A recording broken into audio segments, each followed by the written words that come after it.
welcome to Alive and Seasoned. My name is Charity.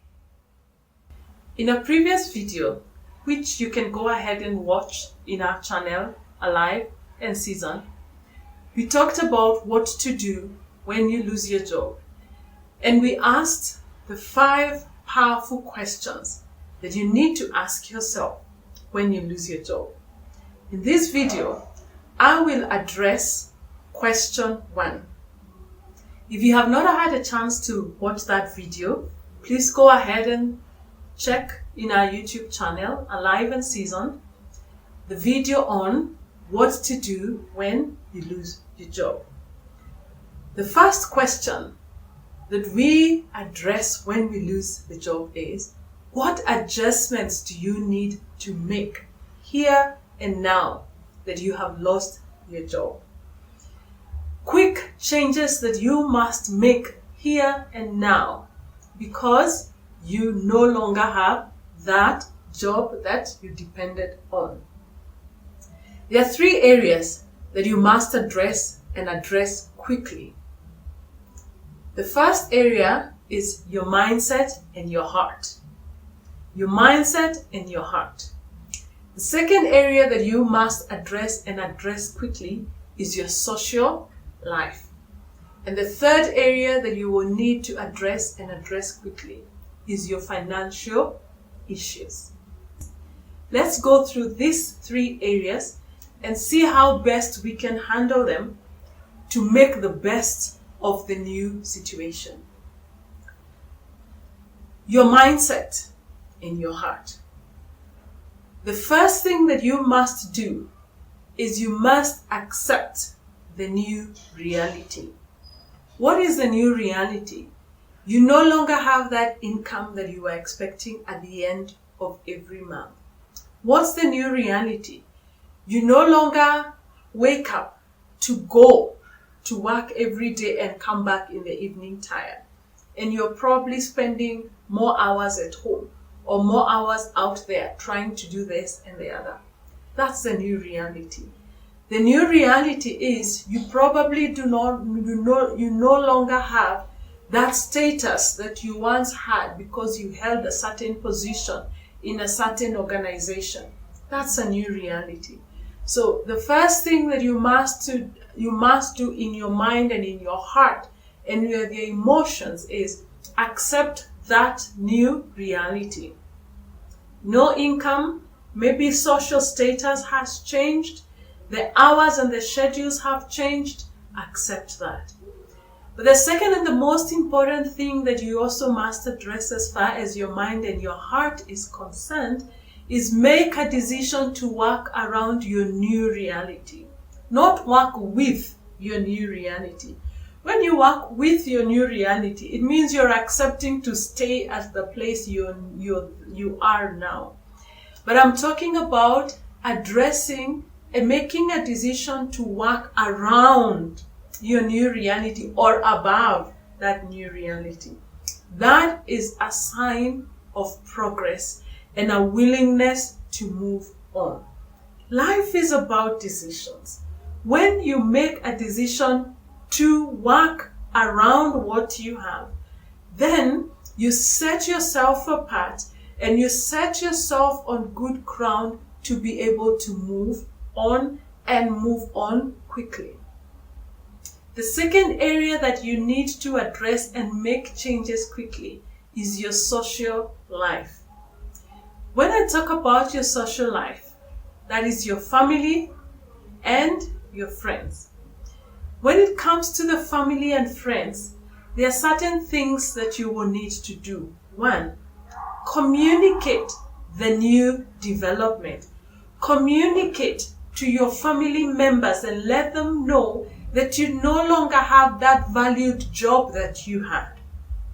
It will be foolish, or it is foolish, allow me to use that word, to wake up every morning and pretend you're going to work and spend the whole day away from home and then come back tired and with nothing, having done nothing. Instead of pretending, the wise thing would be communicate to your family. Let them know that I no longer have this job.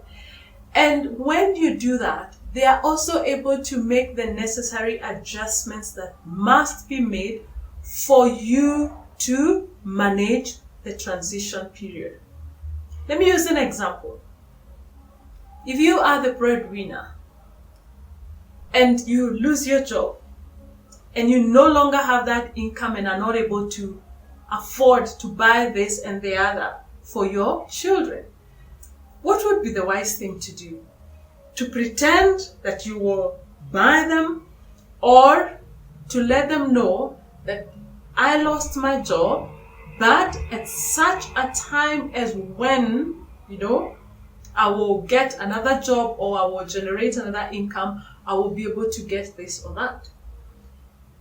It is important to communicate, because in communicating to your family members, then they help you adjust, because they will adjust. They will not have unnecessary demands, and they will not have unrealistic demands on you. So communicate with your family members.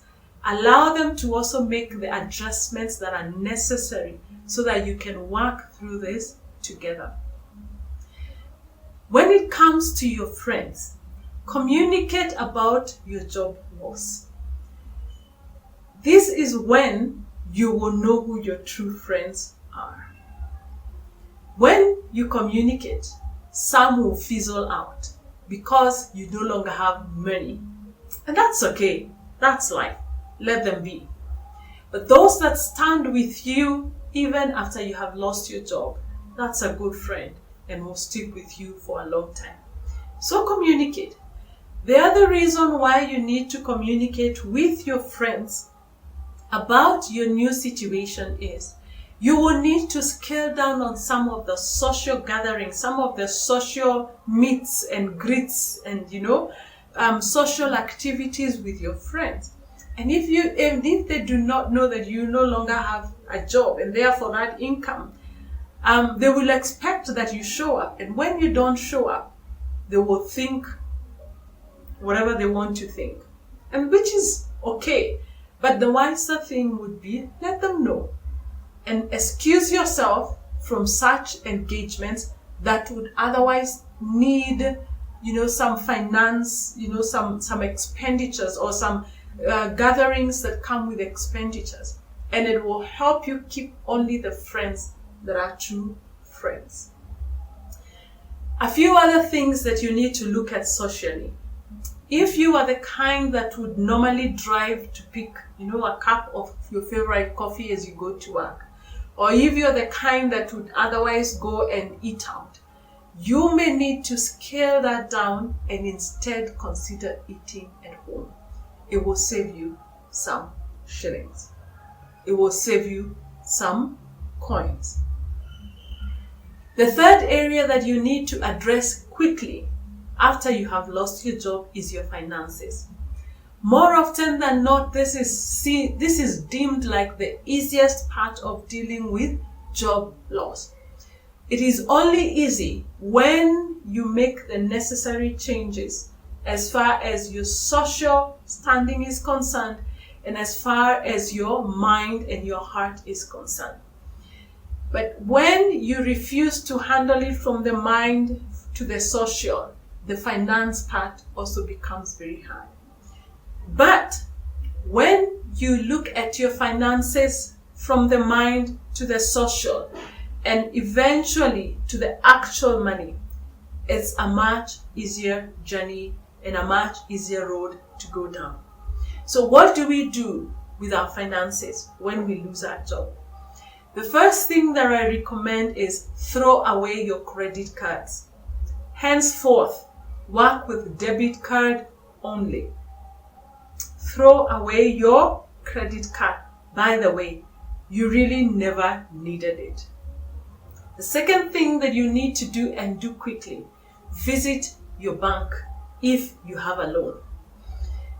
A mortgage, a car loan, a business loan, whatever loan that you may have. If you have a loan, visit your bank loan manager ASAP. Why is it important for you to visit your bank loan manager? Number one, it gives you an opportunity to renegotiate. And number two, it helps you keep good relations with your banker. And that means they can trust you in the future when you want to take a loan. So go to the bank, renegotiate your repayment plan. You can reduce the repayment amount and therefore extend the repayment period, or you can choose to defer, the repayment amount for a particular period of time, say 3 months or 6 months. So visit your bank loan manager, renegotiate that repayment plan so that the bank is able to give you the necessary support and also to be patient with you when you fall short. The third thing that you need to address quickly is your car. If the car that you are driving has no loan, it is yours completely, no problem. But if that car is on loan, please go and renegotiate about that loan repayment with your banker. Do not wait until when the payments fall due and you are in arrears. What will happen? Your bank manager will come and will repossess that car. Then you will lose your new, beautiful, dear car, your precious car. Don't wait. Be the wise one. Renegotiate. But the other thing that you can actually do with your car, you can turn it into an income generating entity. I have seen it especially in this COVID-19 pandemic. Many people that have cars have converted their booths into places of business, car booth sales. And it can be an opportunity for you to generate for yourself a new income. It will help you pay that loan that you have, but also keep a little bit of that money to help you take care of your other needs. So that car, look at how best you can use it to generate you some income quickly.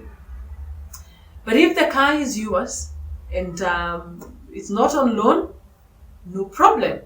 When you do not have fuel for it, all you have to do is take the bus or walking. By the way, walking is good. Sometimes I take very long walks and it's been quite refreshing, especially in these days of limited movement. The fourth thing that you need to do, and do quickly, budget.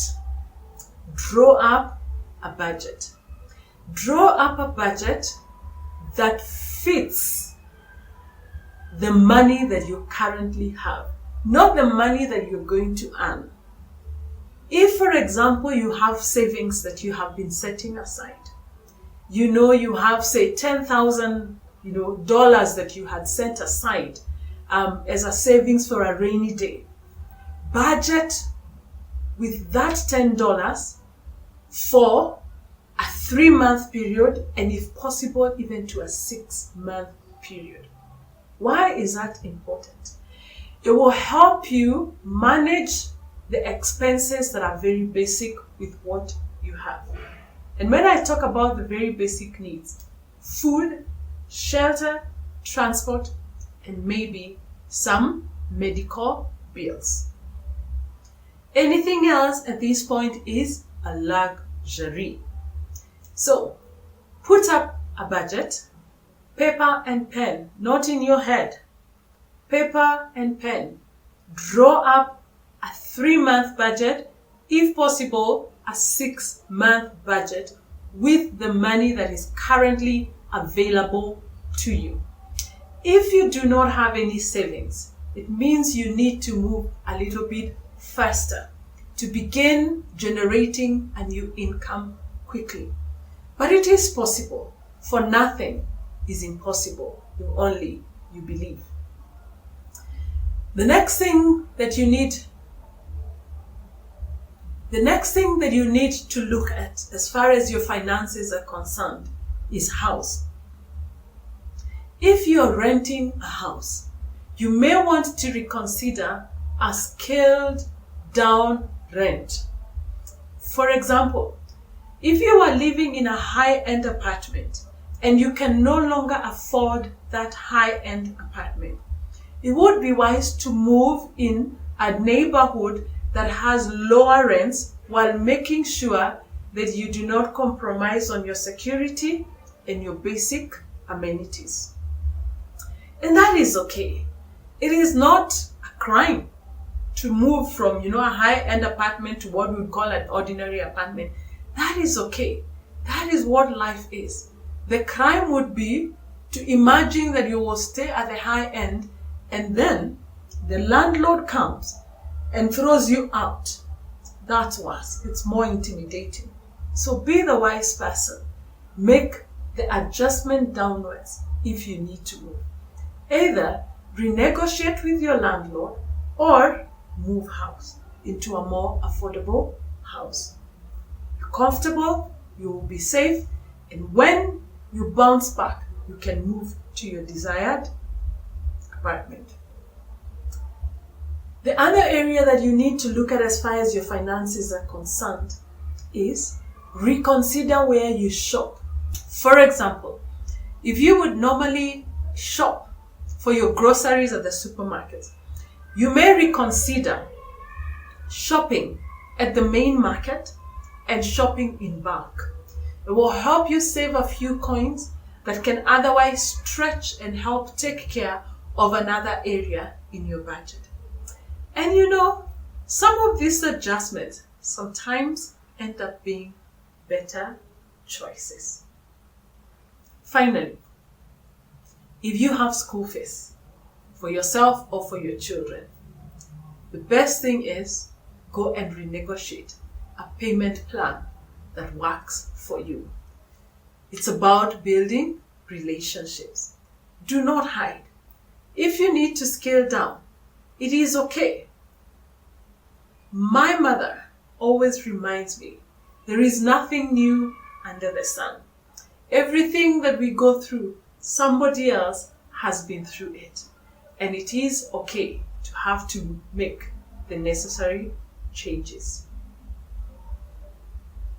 Most importantly, don't live in denial. Life is moving on. So make a decision quickly, make the necessary adjustments, and move on. Your victory has already been settled by your Creator.